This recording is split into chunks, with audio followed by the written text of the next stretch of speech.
इस चैनल की ओर से आप सभी को जय माता की जय गुरुवर की वीडियो लास्ट तक जरूर देखें। संस्कार संजो तो चेतना संजो जो तुम्हारे एक नहीं हजारों जन्मों की साक्षी बन जाए। जिस तरह आपका गुरु कहता है कि एक नहीं हजारों जन्मों का भूत भविष्य वर्तमान और न भविष्य में कभी छिप सकेगा। इसके लिए मैंने इसीलिए मीडिया को सभी को कहा है कि एक बार वैसे 2011 में मैंने दिल्ली का आयोजन मात्र इसीलिए रखा है कि एक बार तो ऐसी चुनौती आए। वो मशीनें हैं विज्ञान के पास जो परीक्षण कर सकती हैं कि कौन झूठ बोल रहा है कौन सत्य बोल रहा है। एक शंकराचार्य ने ज्ञान की चुनौती दी थी और आपका गुरु चेतना की चुनौती देता है। मैं उन लोभी लंबट लालची योगाचारों के तरीके नहीं कि हम केवल 2 वस्त्र पहनते हैं दुनिया भर का सुख वैभव भोगेंगे कि अगर किसी के पास ब्रह्मचर्य की शक्ति हो तो मेरी ब्रह्मचर्य की शक्ति का सामना करे। सतगुरु भगवान की जय। किसकी कामेंद्रिया किसके बस में है, किसके सातों चक्र उसके अधीन है। मगर फिर भी मेरे द्वारा ना तो समाज में उन शक्तियों का आज तक दुरुपयोग किया गया है और ना दुरुपयोग किया जाएगा। मगर मैंने कहा है कि अगर एक आयोजन देश स्तर का विश्व स्तर का होता है कि जहां पर सभी धर्माचार्य इकट्ठे हों, राजनेता इकट्ठे हों। आज के जो भगवा वस्त्रधारी कथावाचक जगह जगह अपनी कथाएं सुना रहे हैं, बड़े बड़े धर्माचार बड़े बड़े योगाचार, गुरु गोविंद गो खड़े काके लागो पाए बलिहारी गुरु आपने गोविंद दियो बताए। उस गुरु को भगवान से भी बढ़ करके कहा गया। मगर आज क्या उन गुरुओं में वह गुरुत्व जीवित बचा है? क्या उन्होंने अपने जीवन में उस गोविंद को देखा है? क्या उन्होंने अपने जीवन में गोविंद की प्राप्ति की है? आपका गुरु अगर यहां पर आया है तो जिस प्रकट सत्ता के मार्ग की ओर आपको लेकर के चल रहा है उस प्रकट सत्ता को आपके गुरु ने देखा है, समझा है, जाना है, पहचाना है और उसका पूर्ण आशीर्वाद प्राप्त किया है।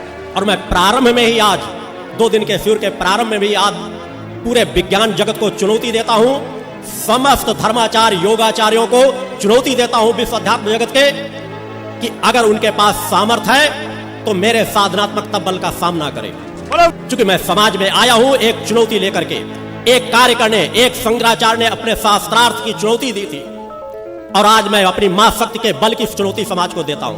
बोलो गुरुदेव भगवान की जय। किसी गर्व और घमंड से ग्रसित होकर के नहीं।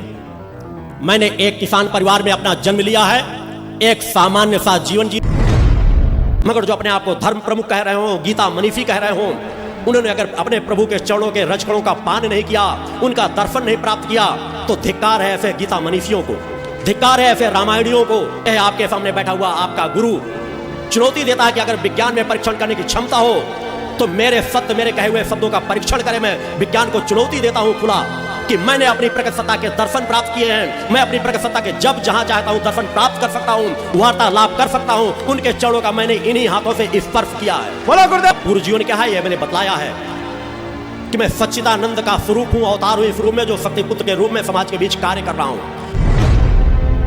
कि अगर मेरे सत्य को एहसास कर रहे होते तो आज धर्म को धर्माचार्य जो अपने आप को सर्वज्ञ मानते हैं वो कहीं ना कहीं इस स्थान पर मौजूद होते, कर रहे होते, उस सिद्धाश्रम धाम में जाकर सर झुका रहे होते।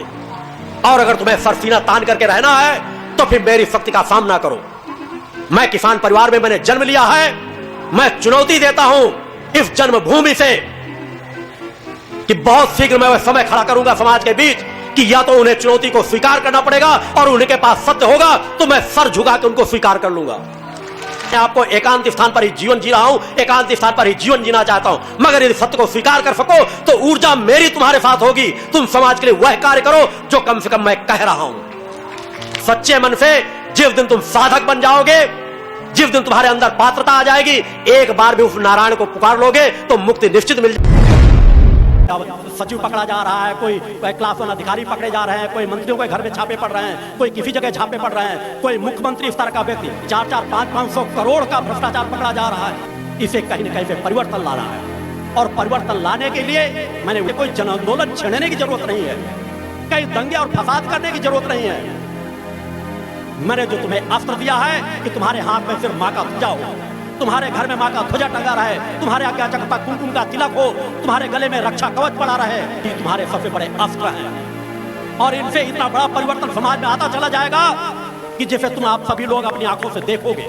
और ये मेरे जीवन का संकल्प भी है कि शरीर के त्यागने के पहले पहले समाज में वह जन समूह खड़ा कर दूंगा